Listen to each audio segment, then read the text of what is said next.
devons être le changement que nous désirons voir dans ces mondes. Mahatma Gandhi, mesdames, messieurs, très heureux d'être avec vous pour les comptes, bien sûr, de cette émission Touche à tout.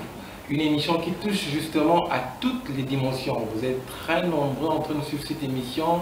Vous êtes justement à plus de 200 000 personnes sur Internet, sur TikTok, allais-je dire. Alors, un grand merci à vous pour cette attention accordée à cette émission Touche à tout. Alors, aujourd'hui, nous allons recevoir pour vous le secrétaire exécutif de la fondation Les Amis de Jonas Mungala.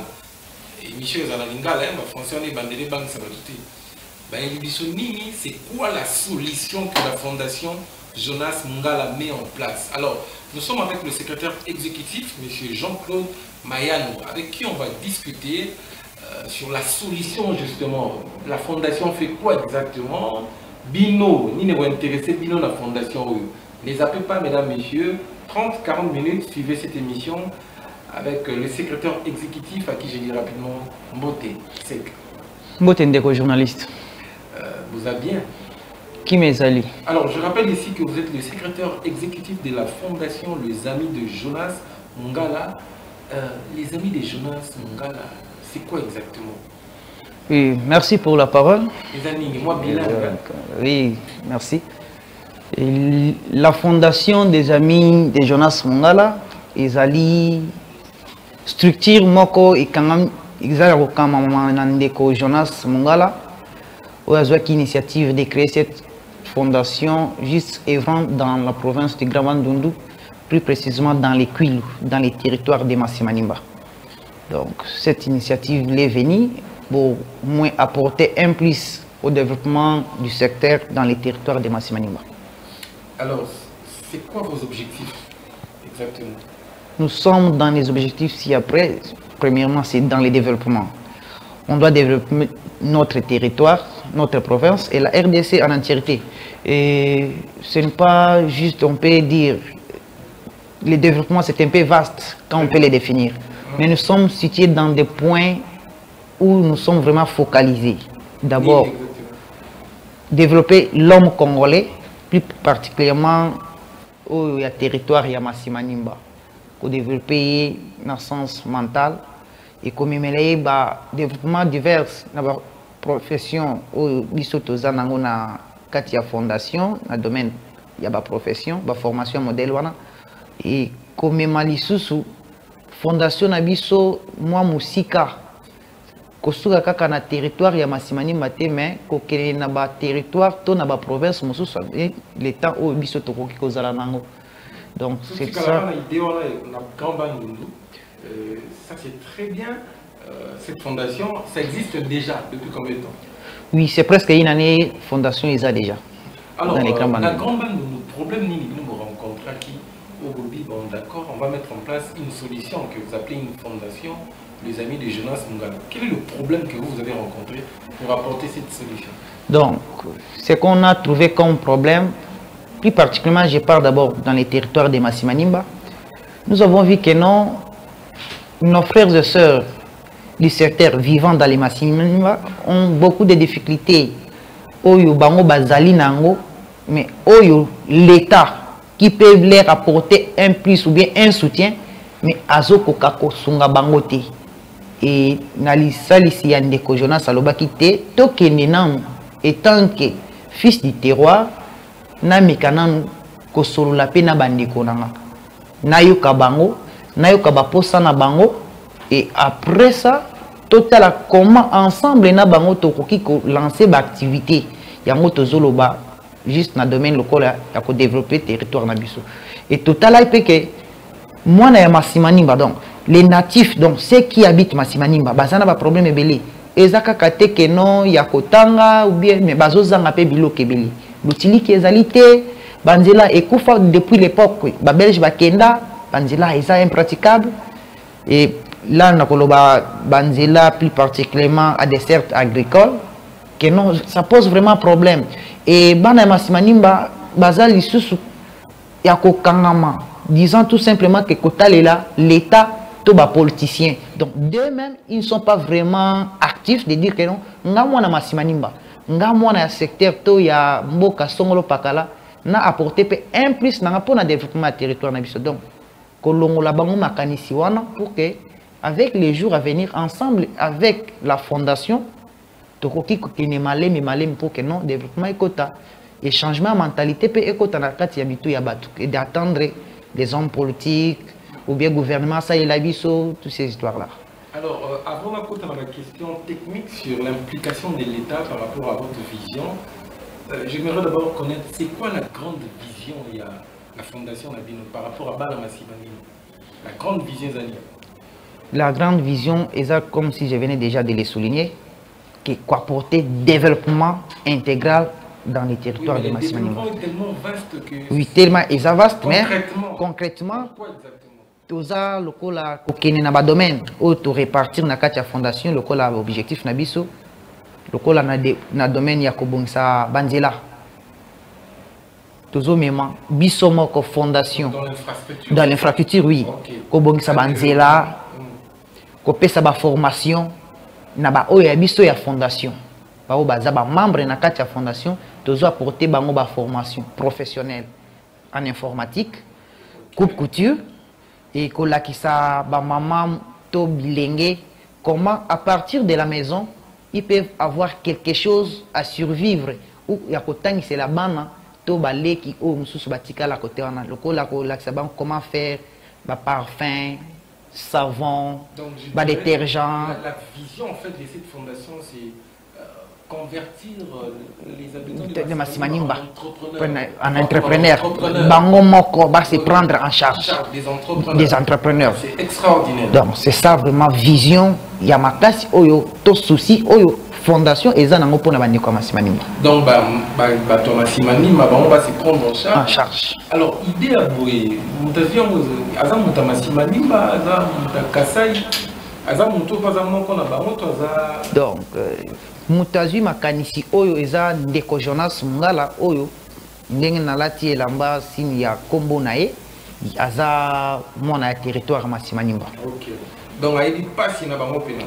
Aïbi passe na bango puisqu'il a passé là-bas, il a vécu là-bas avant peut-être Longwa Masimanimba pour d'autres endroits où il y a Zali. Alors, la vision autour des termes deux fois de plus, mais concrètement, pourquoi les émissions touchent à tout concrètement, une année de niveau Sali, quelles sont vos meilleures réalisations? Activité ici pour lancer, qu'est-ce que vous avez déjà fait concrètement? Bon, merci pour la parole. Ce qu'on a déjà lancé comme activité sur terrain, à partir de la fondation, avant qu'on mette la population développement moko, il faut que yo motozana makanisiwana okota en contact, oye ba souci na bango ezanini, balingi nini pour que ensemble bokene malam. Mais ce que memika ilo comment pour imposer, ça peut poser des problèmes peut-être ba sepeli to ba sepeli na ngote. Tant équipe ya liboso ekendaki, à côté en contact. Na administrateur à territoire na kosenga nzela ndenge ni tokoki ko evrer na entité territoriale na ye atindi biso na ba chef ya quartier to sololi na bango basangisi population toyoki population ya biso na kati ya secteur to na kati ya cité ya Masimanimba banzela o ezalaka ya kala nyonso soki toke lelo ezalaka lisusu te. Qu'est-ce qu'on a demandé à la fondation to pesa bango ba outil ya musala oyo eko sunga bango moko so to pesi bango baba na kosalela obongisa banzela chose dite chose faite to zonga ki Kinshasa to somi ba beige ba pau ba machette ba brouette ba râteau ba coupe to memeli bandeko to pesi bango cette fois-ci par ba base ou to créer par rapport ya ba quartier to zo pesa bango pour que non à partir ya quartier wana mukambi moko azali pour que non aye ba ko coordonner misala wana mais na kati ya territoire mobimba to ya cité ya Masimanimba toza pe na coordination oyo azo kamba pour que non alandela ba misala wana et soko ke lelo na Masimanimba ezaka kateka ko bonsa banzela mais mettre aussi de la propriété même na balabala. On peut pas voir beaucoup de sachets milangi ya plastique toutes ces histoires là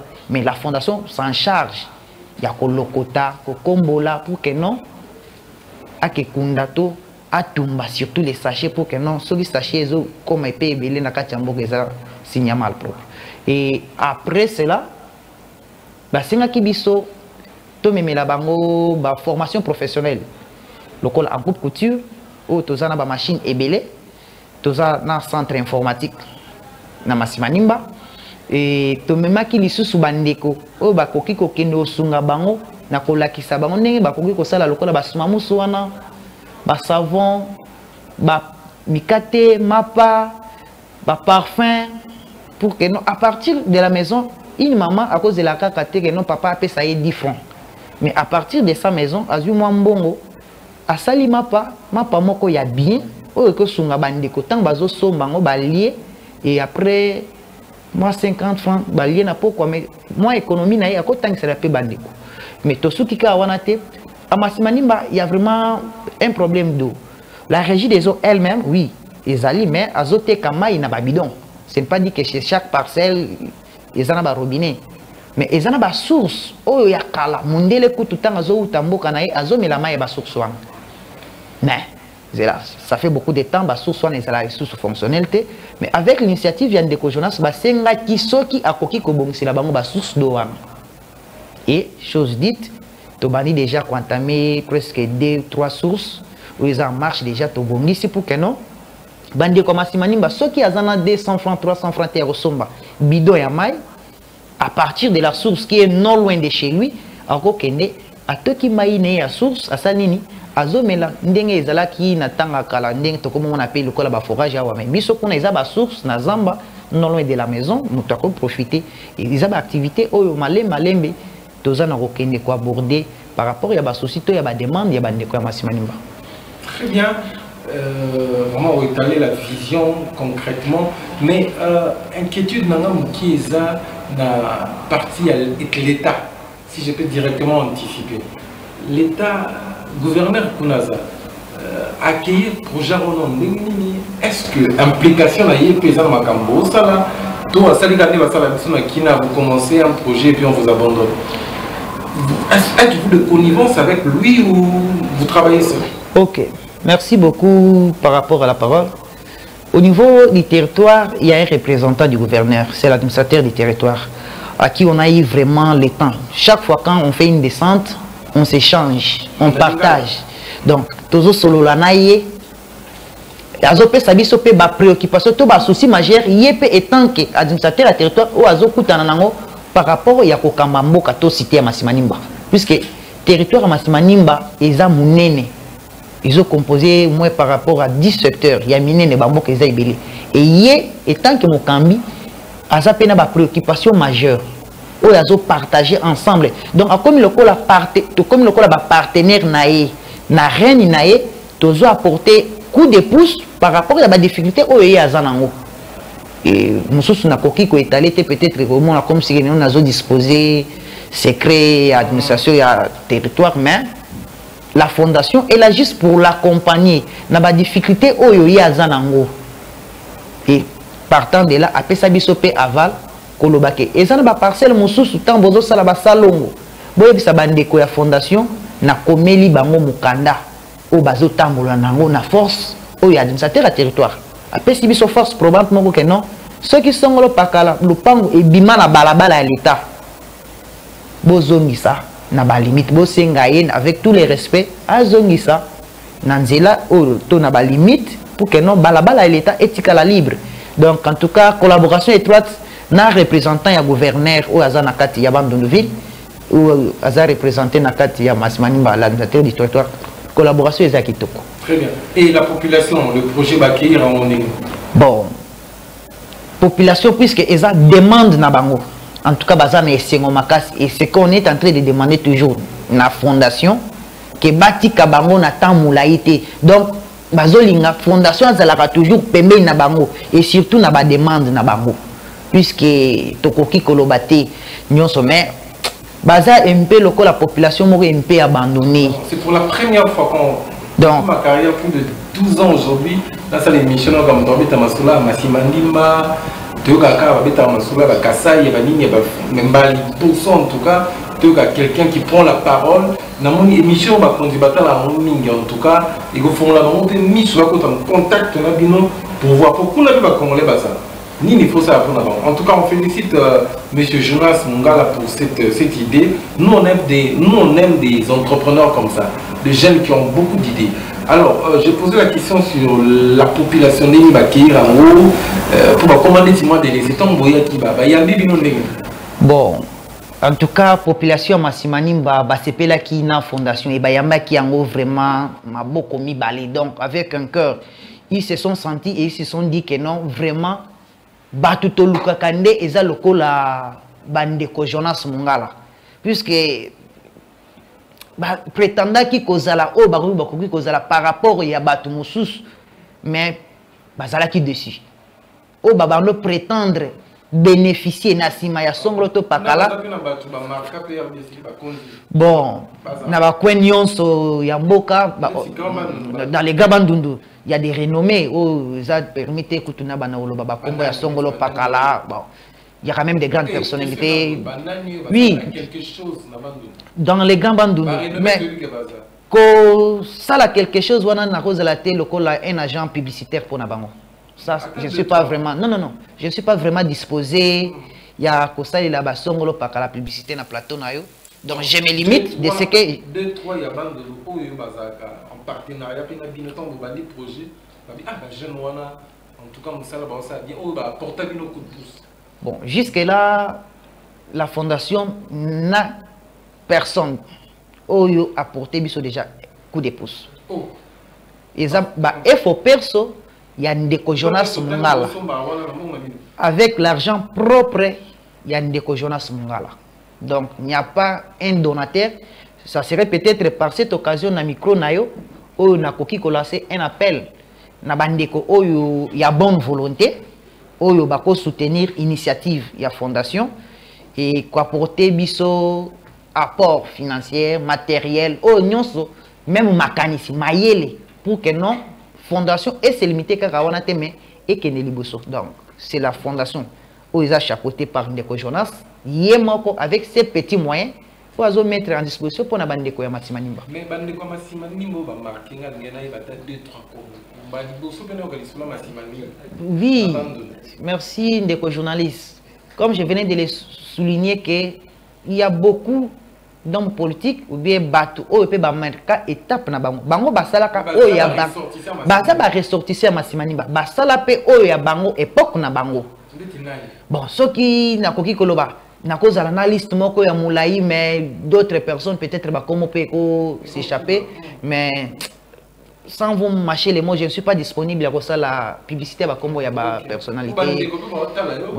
Mais ils sont nombreux et bah yebi que non, baza ba ressortisseur Massimani ba tellement outo lo ba que non balanda ka émission malamu place bazali so qui a solo baza ba na Massimani ba baza conscient ba se manifester et tozana souci que non biso pa ma fondation toko quitter et toko quitte que ça la peine non sauter o ya cause la na implice ou ya ko yeba moyen ko rejoindre fondation.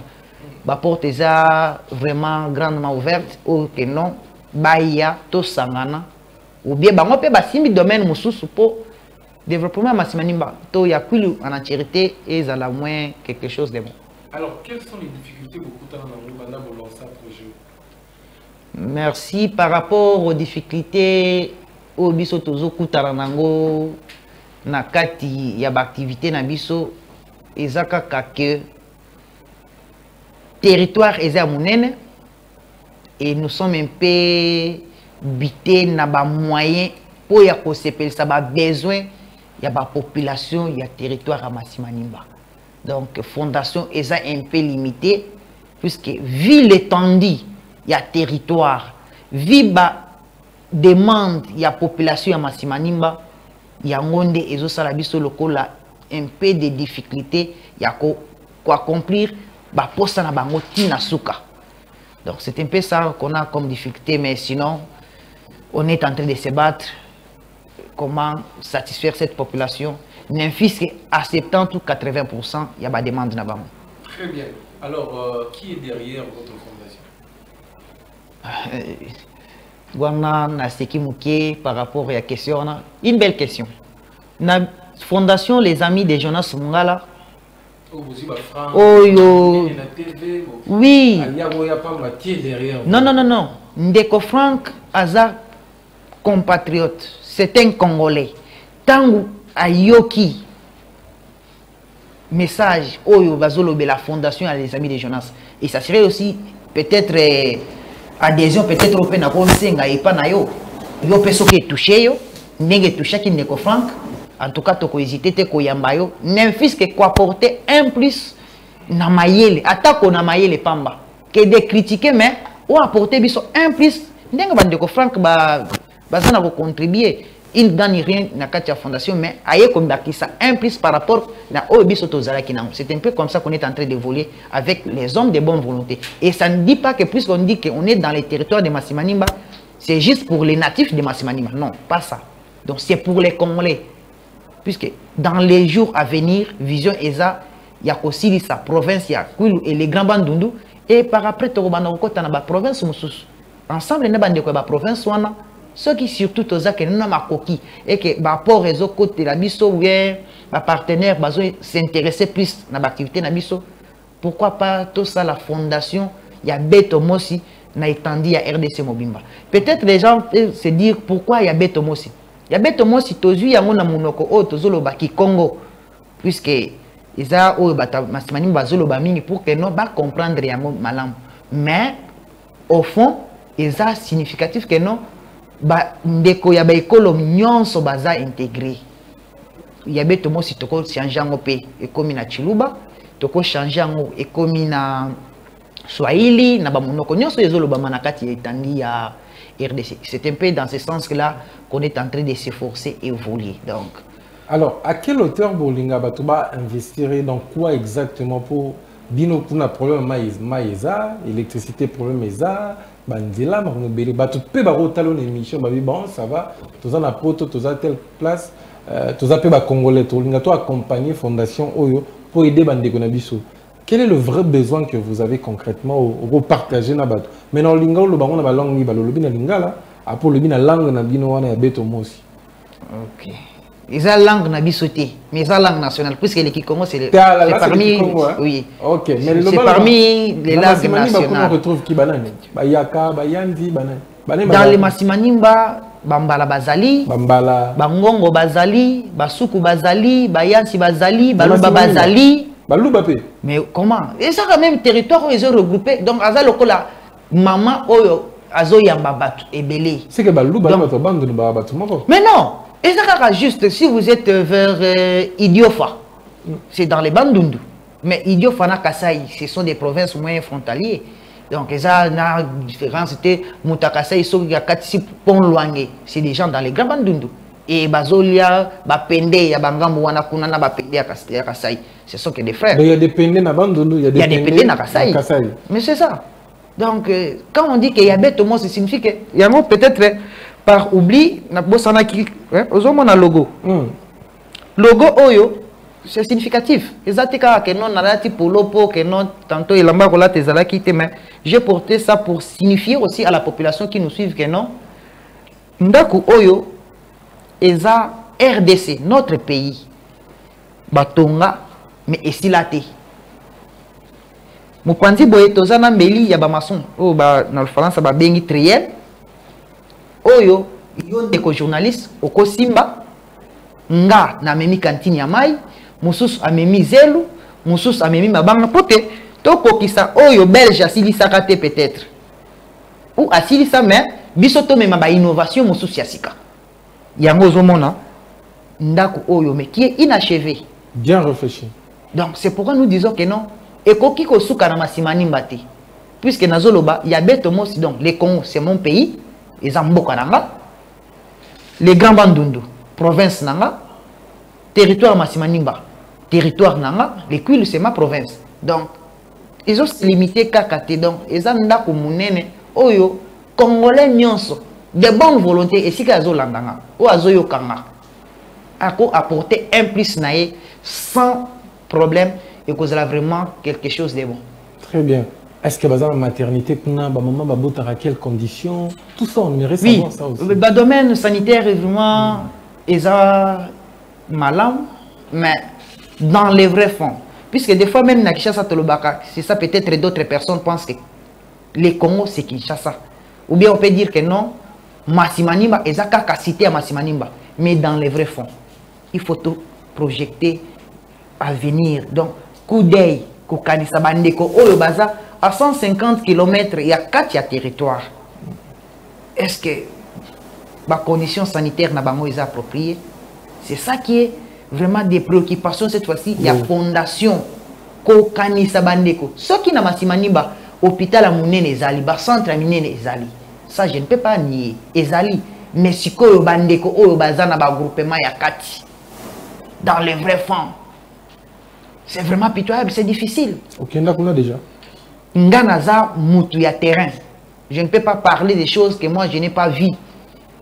Et ce sont des réalités palpables. Ou peut-être dans les jours à venir, Tokobano Pesabino ba image na biso. Donc, ceux qui osent la paix, ou accompagner Bisso. Je décide d'accompagner les amis de Jonas. En tout cas, merci beaucoup. En direct à la télévision, je l'annonce. En tout cas, Moutaboto accompagné de ça serait vraiment quelque chose au biso toko sepela nango. Puisque tant que tozo kita na terrain, ozo kuta na bamboka mususu, population azana ba produits agricoles. Mais pour abimisango na chef lié à territoire, mais c'est impossible. Puisque des routes à dessert agricole, c'est impraticable. C'est juste, vous devez faufiler avec la moto, difficilement. Et bien, tant puisqu'on ne sait pas limiter quand on a 4 territoires. Tu bannis déjà cocotte la bande qu'on a bambokawana. Comme la bango peut quand même ba outil du travail pour que nous n'infuse que nous à des certes agricoles et à la cofondement. Pour que nous soyons coquille cocota et son baba produit wana. Il y a beaucoup. Une richesse qui est vraiment négligée. Oh, coquille sur un territoire na katia Massimanimba et il y a ko sunga pe me bande qu'on a katia Kinshasa. Nguba Ezali. Bamasango ezali, mbika, bambwengi, babiloke ebele, o bandeko bazolona, d'une grande quantité. Mosu c'est bebaka. Donc, moutou kage koki kokota peut-être na période oyelanga. Mais na période ambula c'est impraticable. Nzele ezate. Mais fondation le bité, ezala na période ambula, ezala na ilanga. À l'aide kaka ba outil du travail otozo pesa bango moko bazo sepela ko ya bango pour que ezala lokola ba bien na bango et sunga bango bazwa soya banzela na bango puisque mutakosa la bango azate. Et c'est pourquoi je vais dire peut-être au début que non toliki to changer bango mentalité na kokanisa que non ezana mutu moko akoki ko ya akouta soki na est ou na ouest aya ko pesa bango mbongo po baba na kofuta ba cantonnier. Ça c'était l'époque ancienne, il y a ba belge, il y avait quand même des cantonniers, mais pour le moment azate mais bino moko ba kolomboka ba matériel yango bosala basalongo bofungola banzela. Et en tout cas ndenge bandeko bazuya bango surtout na bamboka wana ya kati okomona comme si que okabeli bango vraiment richesse moko o ya makasi o ya mutuya o babandaki kozela. Donc en tout cas on est en train d'aller ko sepelato ko meka ko soulager difficulté ezalaki na bandeko. Na autre une question à touche à tout on eza makamba touche à tout question na tuna pour émission za touche à tout avant na moni na polo na yo petit-fils Mesopamba. Après, bâtir Moutouma, Coco. Ok. C'est quoi? Ce qui, par curiosité, c'est bien aussi. Et ça, un grand notable, il y a territoire à Massimanimba. Monsieur Mesopamba fut un grand notable. Racontez-nous son histoire. Et voilà. Son histoire, dans l'époque belge, il fut le chef de secteur. Dans les Paï Kongila.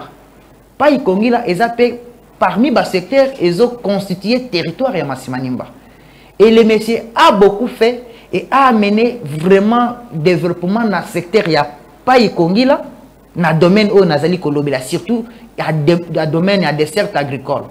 Même quoi prendre même les paysans à partir de Banda qu'on a la pisciculture, mazipa, élevage. Les messieurs ici, les grands notables, à Fongola qui bande commémore. C'est pourquoi Fondation Ezu et le Kola modèle. Et à ce qui est dans le secteur, il n'y a pas été tant que travailler et les sous nakati ya territoire Massimanimba, a comme qui juge à ce sert dans le tribunal de paix. Et na reine nae, oui effectivement, ba conflit na territoire to na bamboka ezanga kate.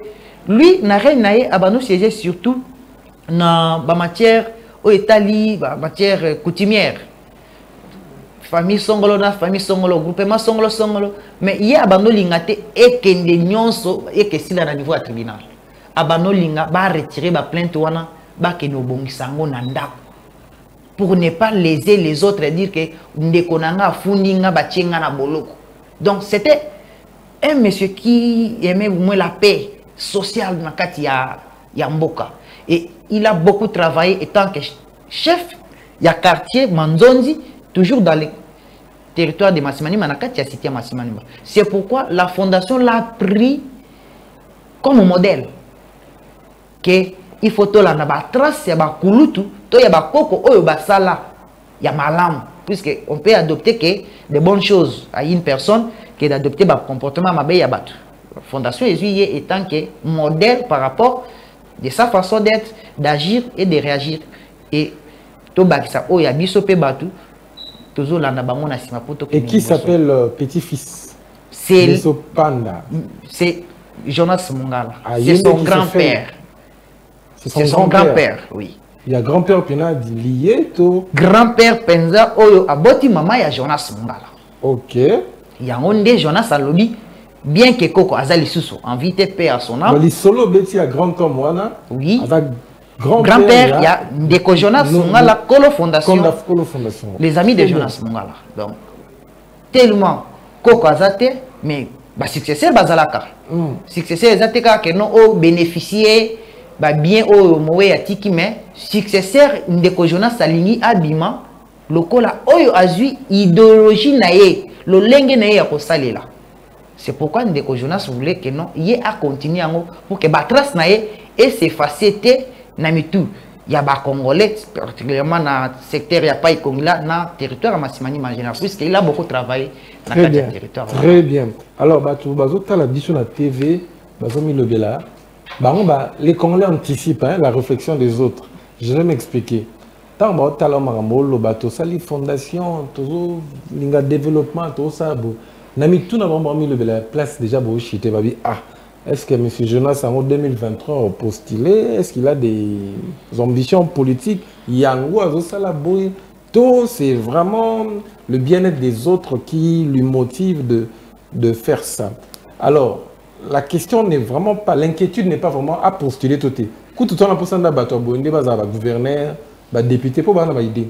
Mais la question est celle de savoir, est-ce que la même motivation dans le jour peut-être, ce qu'on a postulé à pouvoir, est-ce qu'il va garder la même motivation?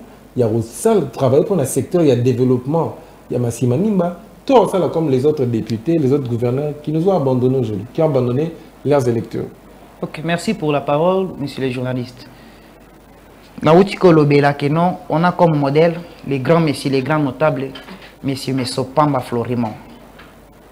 Dire que Ndeko Jonas a postulé peut-être dans l'échéance pour ça, je peux dire. Nayebi fond il y a projet ou anati puisqu'il ne m'en a même pas parlé et namutu nabiso étant que bakambi ya fondation ezana noté wana idée wana et yeli biso na noté dire que non nous devons faire ça par rapport à l'échéance électorale qui s'approche. Ça on n'en a pas d'abord décidé ou on n'en a pas dans la tête.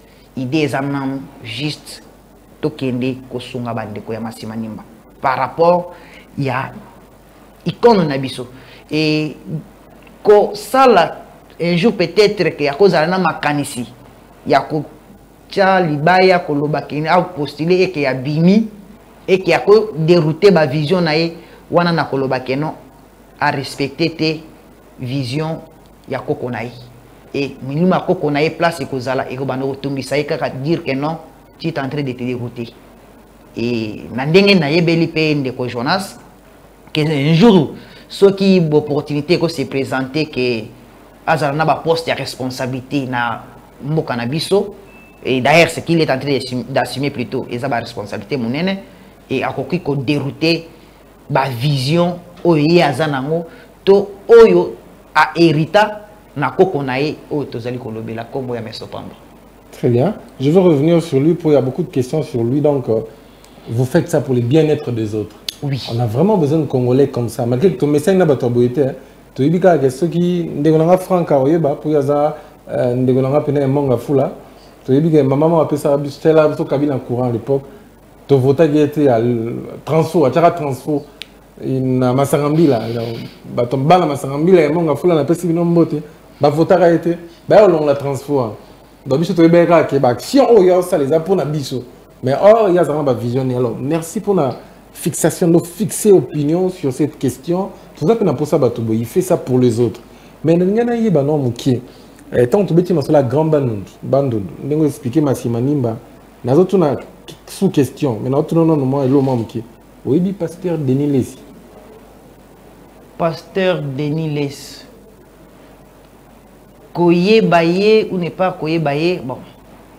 Nayo Kaka parler des pasteurs Denis Lessi, mais les voyant comme ça, peut-être à travers la télévision, mais boye comme face à face, non. Oh, Yebi Kaza, après Moutabandou. Bon, je peux dire oui, je peux dire non, puisque, en tout cas, les définir, au fond, en tout cas, n'a évité.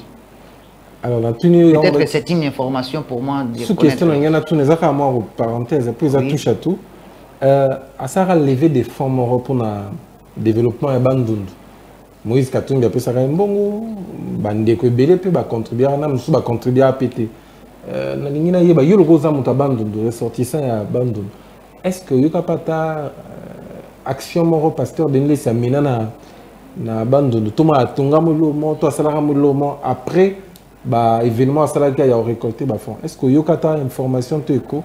Bon, ndenge na uti ko répondre déjà na sous question na lobaki que non, j'entends parler de lui mais je ne le connais pas et na fréquenta et penanoté et koyeba les fonds y a activité naie c'est vraiment un peu difficile pour que na meka koloba que oui il avait fait ça ou bien il avait réussi. Donc tout ce que tu es en train de dire là peut-être pour moi c'est une nouvelle aux ana ko informer du pasteur que non puisque j'ai beaucoup de respect na Vasali Nzambi mais en tout cas les fonds en tout cas na évité. Vous avez information en attente. On a information en attente. Yo moto pesinga information na. Et koloba les grands bandundu peut-être oui, je ne peux pas peut-être koloba que non. Vous appelez monene. Ils a monene. Si quand pas de kabola na trois provinces. Na yo kana pas de solo. Rapidement ba leader il fallait do baba kombo lo ba iti torzon en son Jonas. Bozala na gouverneur pendant plus de 10 ans. Yandré Kimbuta. Pour yo kinda pena tibandundu au zongipe et concrètement non ça va moro après non ça la parallélisme entre Jonas ou na fond propre naie même té siko il a quel âge na fond propre azan na gouvernement nanté mais na mbongo na yemo azo décider ko lancer ba initiative tout ça moi parallélisme na bateau bazai na mbongo gouverneur André Kimbuta zaki mokondia pendant une dizaine d'années la bandundu grand bandundu concrètement, il y a autant les côtés là-bas. Oh, souvenir il y a moko ya biso ya bandundu. Atongi la biso toi c'est la biso. Merci pour la question là. Bandundu né na otoloba, tozo benga les grands bandundu. Mais les lots est comment divisé dans 3 provinces. Il y a les Kwilu, les Maïnom et les Kwango. Et parler du gouverneur, de l'ex-gouverneur Obo Tikoloba Kombo.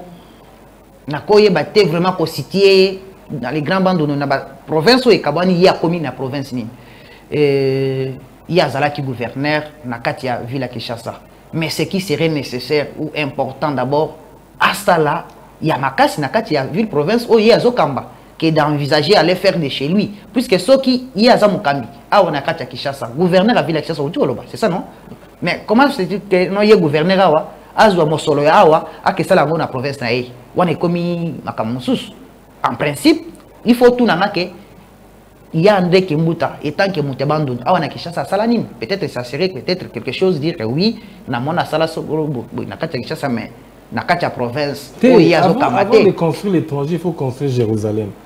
C'est comme ça que Dieu lui-même dit que Israélites comme ça là sali peut belé tout le monde mais pas na yemoro quand même. Tu vois chez les Nigériens bazar na principe moko il faut construire d'abord oui village natal. Ce que je peux dire il a fait ce qu'il a fait Nathan Naye ou asalaki ya na Kinshasa bravo Nathan Naye pe soki asalaki na kati ya province ya exact non laissez-moi quand même na sisa soki asalaki na kati ya Kinshasa yondimi yango bravo On limité. Ok. Bon, si ceux qui a salagité on a Kinshasa, par rapport à exemple, écoute, voir même en évoquant les noms de Jésus-Christ, qu'il faut peut-être les Israélites d'abord. Donc, comprenez la suite. En tout cas, je suis désolé de la question. Na posant au troisième, on a posé question. Dès qu'on mort pour na cancer d'éléments, on va préparer les bichons à Tongi hôpital mon à Tongi paye hôtel mon na Bandundu. Mon tout le monde qui s'y a science occulte, mais il a pensé quand même à sa province. Pour une kino batonamios, ngobi la paix a zappé mon grand Bandundu. Bazal belé belé, ba Ranson, bazal belé belé. Pour une réalité, tout le monde a nios, ba ba dinelé si ba tout.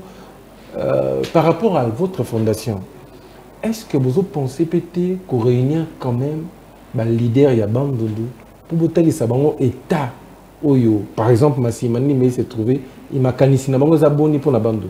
Est-ce que vous n'avez pas cette idée-là? Merci pour na mutunawana.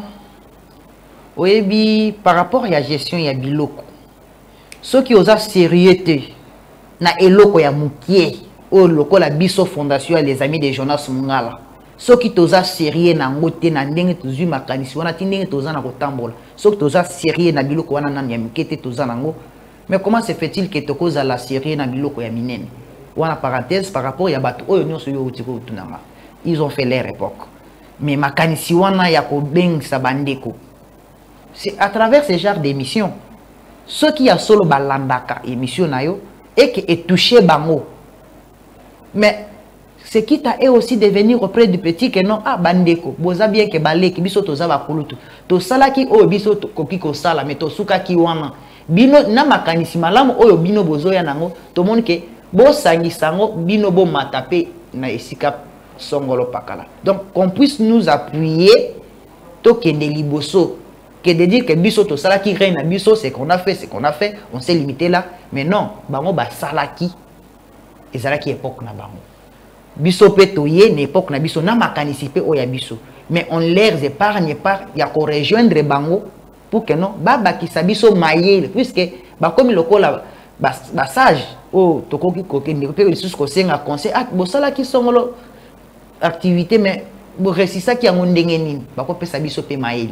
Et biso pe to zu maye le wana to bakisi na o to za nango déjà la maïle na kati ya fondation et tokoki kobengi sabango. Et savez-vous que non, d'autres personnes pour les contacter c'est un peu aussi difficile.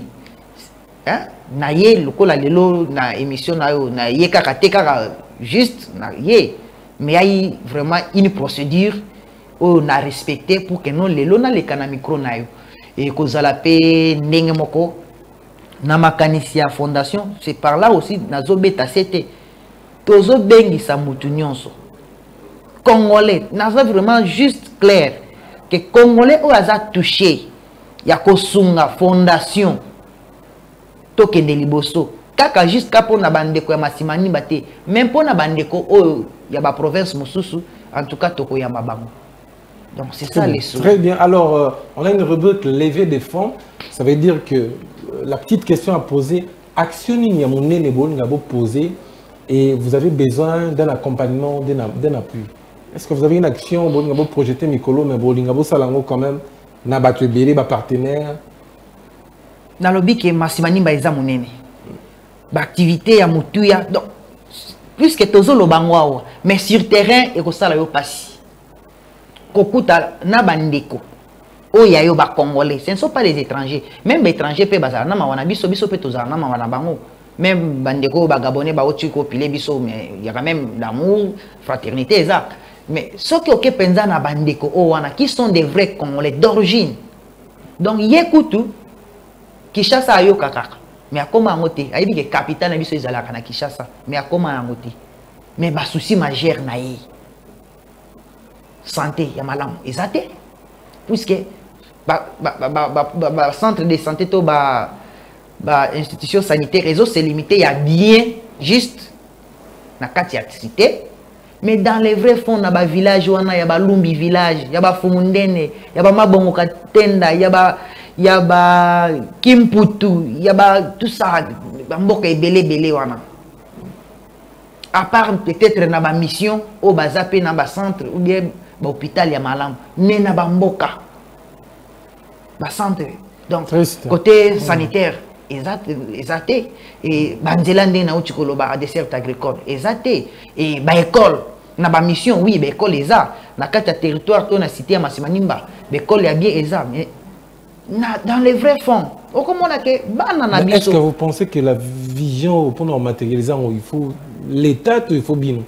Bon, c'est vraiment d'abord prise de conscience de tous les Congolais. Parce que les routes, puisque ça coûte cher. Congolais, et ça n'a Congolais, belé bazana bongo. Bazana Congo, et bamususu baza libanda bamboka. Mais pourquoi peut sa charge wana kaka na gouvernement? Mais na muke oyo ozozwa. Parce que nous sommes là, gouvernement. Il faut avoir des autorisations. Mais ceux qui ont déjà Bosangi si maïle wana, Bosangi si fond. Beaucoup y a un gouvernement. Je ne pense pas que non gouvernement on a causé la donc mutumo azo yambaka kaye pour ba benye gouvernement au privé bino autorisation que non bossa lanzila wana. Yemoro gouverneur ya kuna azaka ouvert azaka bon. Azaka quel genre de leader? Oui. Moi, 12 ans pour ça attaquer oui. So ma beza il faut que le bar. Ma beza que Zali n'a pas quel genre de leader? Bon. Aza Oye Azali. Ah nani. Aza gouverneur. Na Oye Azo sala ce qui est mon caso monaki asala bien. Isaïe mais nga ko juger mutu. Des craintes d'être aussi jugé, ça ce n'est pas... Très bien, on n'a plus assez de temps. Alors, on va lever des fonds pour cette fondation, les amis de Jonas Mongala. Vous nous avez suivis de partout dans le monde. Vous êtes à plus de 144 000 abonnés sur notre chaîne YouTube et plus de 200 000 de visualisations sur TikTok et sur Internet. On va faire une première levée des fonds pour eux. Et ça sera une très très bonne chose. On est au critique. Monsieur Jean-Claude Aoutir Loba, Bissopé Toko créé, mutualité na Bisson dit bon voilà, on va investir pour na Masimanima, tout à 100 000, à 50 000. C'est possible, on peut faire ça, on peut se prendre en charge. Alors, vous en avez bâti dans l'Inga, où s'adresser à la caméra avec tout ton cœur, au possible numéro à contact, au possible adresse email, au possible compte bancaire, puis on lancer appel des fonds pour nous accompagner. Idée il y a Ndekonabiso Jonas Mongala Zanango pour le développement il y a Masimanimba. Merci ndeko journaliste pour namaloba Yasuka. Nakoza la moulai mais 8 ans ezangonga. Il faut toto sango nakoloba na mukuse que Fondation Les Amis de Jonas Mongala ezana posa ya ba Congolais nyonso. Nangonga e toza na territoire ya Masimanimba oyo eza habité na ba problème ebele. Tozo senga na Congolais nyonso ya bonne volonté. Na bandeko ya Kwilu, plus particulièrement na territoire ya Masimanimba, o azana bolingo ya bandeko na ye to ya territoire na ye. Tozana posa va soutenir initiative Oyo Fondation était déjà en marche na niveau ya territoire ya Masimanimba. Mbongo, ba matériel, ba contribution na niveau ya mayele pour que territoire to bandeko ya Masimanimba bazala ba bénéficiaire ils ont vraiment bienvenu. Et le qu'on a coquille ko bakisa ke ensemble to kozala nde makasi. Ensemble, donc je peux être bref. Le numéro? Et le numéro, contacter biso, c'est les 081 99 89 189. Merci beaucoup à vous, Monsieur Jean-Claude, d'avoir accepté notre invitation. C'était un plaisir pour nous de tenir ces 45 minutes avec vous. Vous étiez très nombreux, mesdames et messieurs, en train de suivre cette émission. Touche à tout, je rappelle qu'on a reçu pour vous le secrétaire exécutif de la Fondation Jean-Claude Mongala, avec qui on a tenu une émission sur le développement du secteur Masimanimba. C'était à la présentation. Arnold Tiani, un grand merci à mon confrère Franck qui nous assiste aujourd'hui. Pourquoi pas à Louison Mutombo, Samuel Tiani, qui a réalisé cette émission. Sinon, Portez-vous bien. Et merci à vous aussi, monsieur Jonas Mongala, vous nous suivez de quelque part. Félicitations pour cette idée. Biso to accompagner. L'économie sur Massimanimba, Ngai, na Oyana Massimanimba, pour nous accompagner bino, pour la formation, pour tout ce qui s'est dit ici. C'est maintenant le temps où la jeunesse doit s'impliquer pour le développement de la RDC. Je pense que c'est la meilleure manière de matérialiser même la vision du chef de l'État. Sinon, portez-vous bien. Bonne suite de programme sur Perfect Télévision. Merci.